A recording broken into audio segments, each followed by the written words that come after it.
Everyone said Kofi was the luckiest man in the village. He had a beautiful wife, peaceful home, and a baby on the way. He trusted her completely. But the night that child was born, one look at the baby destroyed the life he thought he had. Kofi was not wealthy. He carried sacks in the market from sunrise to sunset, while richer men mocked his worn clothes and tired face. But every evening he returned home to Amma.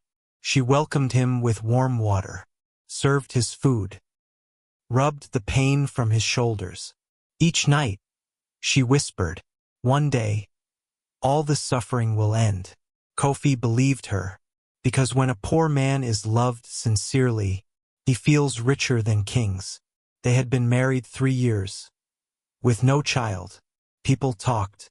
Some said Amma was cursed. Others said Kofi was weak. But they endured the shame together. Then one morning, Amma smiled through tears. She placed his hand on her stomach. She was pregnant. Kofi broke down crying.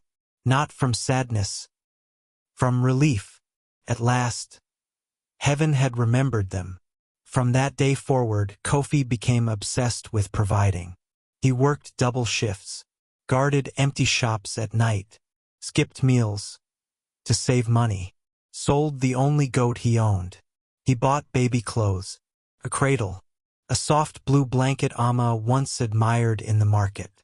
He wanted his child to arrive with dignity. But as the months passed, Amma changed. She smiled less, spoke less.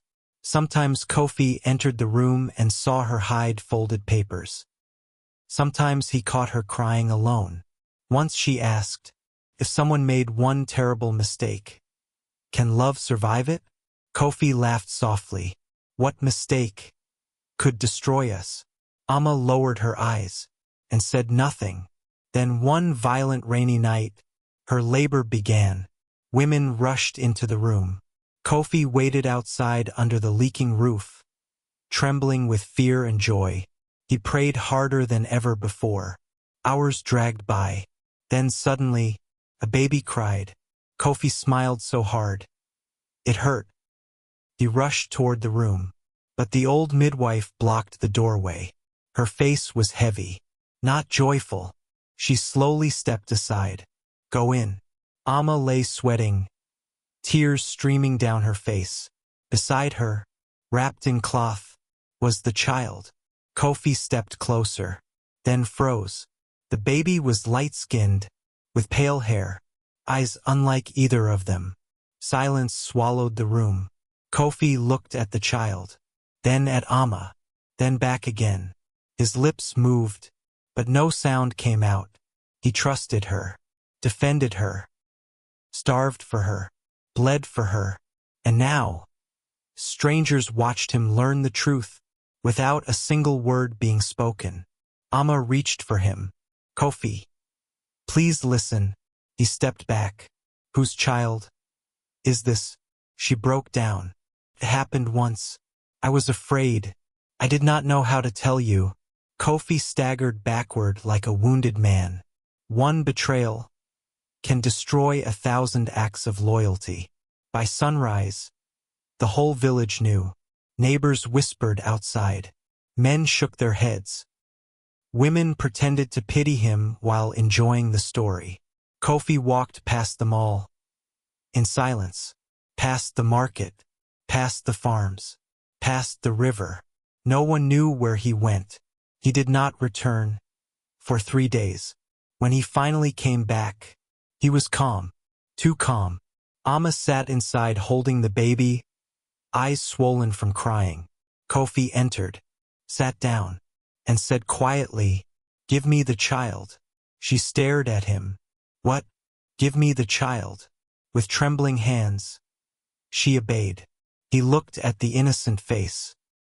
The baby yawned, then wrapped tiny fingers around his hand. And in that moment, his rage met something stronger. Mercy. The child had done nothing wrong. Kofi looked at Amma. "I may never trust you again." She sobbed harder. "But this child will never suffer for your sin. People expected violence. They expected revenge. Instead, Kofi stayed. He fed the child, protected the child, raised the child. As for Amma, she remained in the house, but trust never returned. Some wounds heal, others only close. On the surface, he provided for her, respected her, spoke when necessary, but the love she once held was buried the night that baby cried. Years later, one quiet evening, the boy noticed what others could not. He saw how Kofi always smiled at him, but never at Amma.